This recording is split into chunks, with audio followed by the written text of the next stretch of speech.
امام زمان کے ظہور میں تعجیل عطا فرما، ہمیں امام زمان کے آوان و سپاہی بننے کی توفیق عطا فرما، امام کے ظہور کے لیے راہ ہموار کرنے کی ہمیں توفیق عطا فرما، بحق محمد واحد طاہرین صلوات پر محمد و محمد۔ اللهم صل على محمد وآل محمد وعجل فرجه۔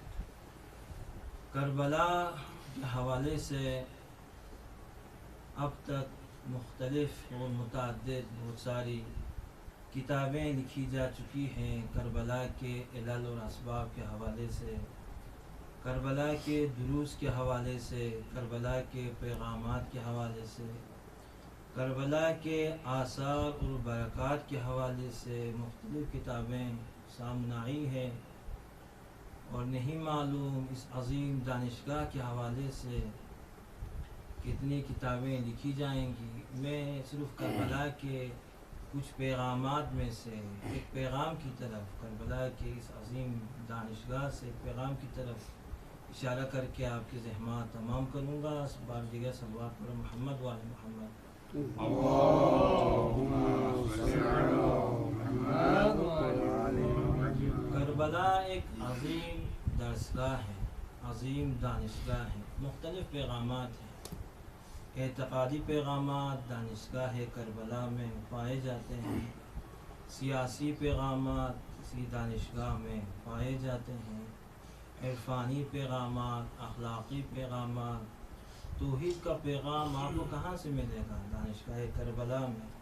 خدا باوری کا پیغام، نبوت کا پیغام، امامت کا پیغام، شجاعت کا پیغام، صبر اور استقامت کا پیغام، وفا کا پیغام، ایثار کا پیغام، توکل کا پیغام، امر بالمعروف کا پیغام، نہی عن المنکر کا پیغام، عشق خدا کا پیغام، عشق امام کا پیغام، عشق رسول کا پیغام، ظلم ستیزی کا پیغام، عزت کا پیغام، یہ تمام پیغامات دانشگاہ حسینی میں پائے جاتے ہیں۔ ان اہم پیغاموں میں سے ایک عظیم پیغام جس کی طرف اشارے کرنے جا رہا ہوں وہ پیغام ہے پیغام عزت کا پیغام۔ یہ پیغام بھی دانشگاہ حسینی سے ہمیں ملتا ہے۔ اب پہلا سوال یہ ہے، عزت لغت میں کسے کہتے ہیں؟ عزت کی تعریف کیا ہے؟ عزت کا مفہوم کیا ہے؟ تو عزت عظمت کو، صلابت کو، کرامت نفس کو کہا جاتا ہے، یعنی مشکلات میں انسان مغلوب نہ ہونا۔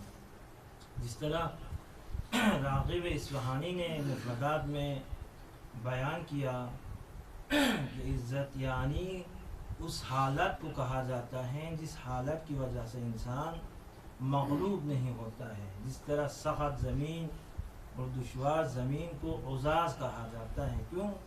ناقابل نفوذ ہے، جس میں نفوذ نہیں کیا جا سکتا، بہت سخت ہے، مستحکم ہے، اس مستحکم زمین کو بھی عزاز کہا جاتا ہے۔ اور اسی طرح جو کمیاب ہوتا ہے، نادر ہوتا ہے، اس نادر شے کو بھی عزیز کہتے ہیں، کیوں؟ اس تک رسائی دشوار ہوتا ہے، اس تک پہنچنا ہمارے لیے مشکل ہوتا ہے۔ اب ذلت کیا ہے؟ ذلت تو واضحات میں سے ہے، یعنی پستی، حقارت، پست ہونا، ذلیل ہونا، خوار ہونا، یہ ہے ذلت۔ تو علماء فرماتے ہیں کہ ذلت نفس فساد اور تمام گناہوں کی جڑ ہے، اور عزت نفس تمام خوبیوں کی جڑ ہے۔ اسی لیے ہماری آیات اور روایات نے کافی تاکید کی ہے۔ دیکھیے امام صادق کے ایک حدیث ہے، میرے استاد محترم آیت اللہ محمد جواد فاضل نے اپنے درس اخلاق میں بیان فرمایا، اور فقہی کتابوں میں بھی یہ حدیث بیان ہوئی ہے۔ ان اللہ فوض الی المؤمن امرہ کلہ، پروردگار نے مومن کے تمام امور کو اس پر چھوڑ دیا ہوا ہے۔ صلوات پر محمد۔ اللهم صل على محمد وآل محمد۔ فوض الی المؤمن امرہ کلہ، مومن کے تمام امور کو اس پر چھوڑ دیا ہے۔ ولم یفوض الیہ ان یکون ذلیلا، لیکن مومن کو ذلیل بننے کی اجازت نہیں دی ہے، حقیر و پست بننے کی اجازت نہیں دی ہے. یعنی مومن کو اجازت نہیں ہے کہ وہ اپنے ہاتھوں سے اپنے آپ کو ذلیل بنائے، اپنے آپ کو حقیر بنائے. استاد محترم نے مثال بھی دی کہ فقہی کتابوں میں بھی یہ مسئلہ آیا ہے. تحریر الوسیلہ پہلی جلد میں امام خمینی کی تحریر میں بھی یہ مسئلہ آیا ہے کہ کسی کے پاس پانی نہیں ہے، وہ وضو کرنا چاہتا ہے لیکن پانی نہیں ہے. آپ کیا کریں؟ پانی ایک ظالم کے پاس ہے، ایک جابر کے پاس ہے، اس سے پانی طلب کرنے کی صورت میں، پانی مانگنے کی صورت میں تو اس کی بے عزتی ہوتی ہے، اس کی بے حرمتی ہوتی ہے، اس کی تذلیل ہوتی ہے. تو امام خمینی فرماتے ہیں یہاں پانی کو چھوڑ کر تیمم کر لے، اور تیمم کے ساتھ یہ شخص نماز پڑھ سکتا ہے. اس کا مطلب کیا ہوا؟ یعنی شارع مقدس نہیں چاہتا ہے کہ انسان کی تذلیل ہو جائے، اسی لیے شارع مقدس کا کہنا ہے کہ وضو کو چھوڑ دے، پانی کو چھوڑ دے، تیمم کے ساتھ نماز پڑھے. کیوں؟ آپ کی عزت محفوظ رہے، تاکہ آپ کی شخصیت، آپ کی عظمت محفوظ رہے. تو عزت کی کافی اہمیت ہے. اس وقت علماء ماہرین تربیت کا کہنا ہے کہ عزت نفس کی اہمیت کو آپ دیکھیں، اس زندگی میں انسان کی تربیت میں عزت نفس کا بہت بڑا رول ہوتا ہے. یہ دشمن ہمارے جوان نوجوانوں کو اور اسی عزت اور ذلت کے ذریعے سے بہکانے کی کوشش کر رہے ہیں. یعنی ذہنوں میں اس بات کو ڈالنے کی کوشش کر رہے ہیں کہ تمہاری کوئی عزت نہیں ہے، تمہاری حیثیت نہیں ہے، تمہاری شخصیت نہیں. اگر شخصیت، عزت حاصل کرنا چاہتے ہو تو ہمارے در پر آ جائیں، ہماری غلامی میں آ جائیں.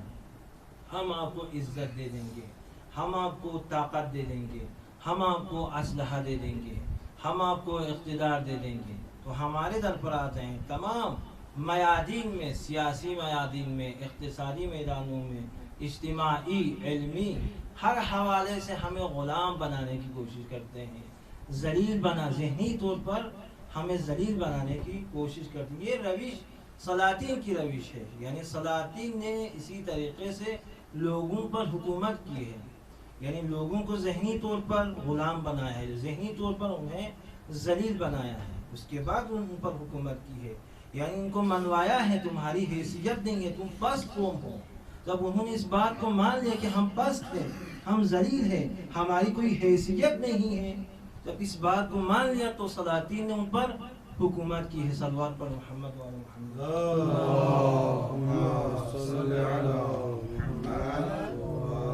تو اسی لیے ہماری روایات میں ہے کہ دیکھیں اپنے بچوں کا احترام کرنا، بچوں کی عزت کرنا. کیوں؟ جب آپ بچوں کی عزت نہیں کرتے تو وہ لوگ سمجھتے ہیں والدین کی نگاہ میں ہماری کوئی حیثیت نہیں ہے، معاشرے میں کوئی حیثیت نہیں ہے، تو پس کاموں کی طرف چلے جاتے ہیں، گناہ کی طرف چلے جاتے ہیں. اور شیطان کا کام بھی یہی ہے. شیطان شروع میں وسوسے کر دیتا ہے. شیطان کا کام کیا ہے؟ وسوسے ڈالنا. جو دل میں وسوسے ڈالے اسے خناس کہتے ہیں. شاعر نے کیا کہا؟ جو دل میں وسوسے ڈالے اسے خناس کہتے ہیں. علاج وسوسے کو سورہ والناس کہتے ہیں. وفاداری پہ دنیا میں سبھی کو ناز ہے نوری، وفا خود جس پہ نازا ہو اسے عباس کہتے ہیں. تو شیطان کا کام یوسوس، آپ سے ایک دو گناہ کرواتے ہیں، گناہ کروانے کے بعد کہتے ہیں آپ مجرم ہیں، آپ گناہ گار ہیں، آپ کی حیثیت نہیں ہے معاشرے میں، آپ گناہ کرتے جاؤ. شیطان کی روش بھی یہی ہے. تو ہماری روایات میں ہے، قرآن میں فرعون نے کیا کیا؟ فاستخف قومہ، سب سے پہلے اپنے قوم کو ذلیل بنایا، قوم کو حقیر بنایا، خفیف بنایا. فاتعہ، اس کے بعد قوم نے فرعون کی اطاعت کی ہے. تو سلاطین کا یہ طریقہ کار ہے، یہ روش. اور دشمن کی بھی یہ روش ہے. دشمن ذہنی طور پر ہمیں غلام بنانا چاہتا ہے. دشمن کا طریقہ کار ہے ہم ذلیل، تمہارے پاس طاقت نہیں ہے، حیثیت نہیں ہے، شخصیت نہیں ہے، عزت نہیں ہے.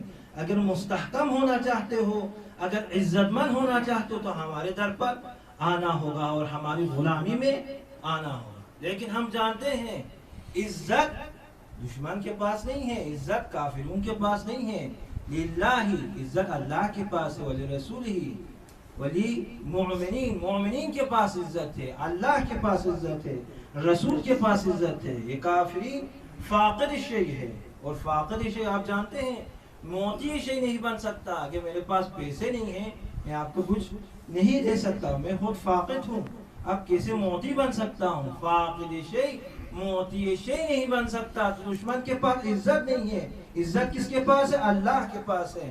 اللہ خود عزیز ہے، اور اللہ نے انبیاء کو عزیز بنایا ہے، انبیاء کو عزت عطا کی ہے، اور مومنین کو عزت عطا کی ہے۔ تو کافرین کے پاس عزت نہیں ہے۔ صلوات پر محمد و آل محمد۔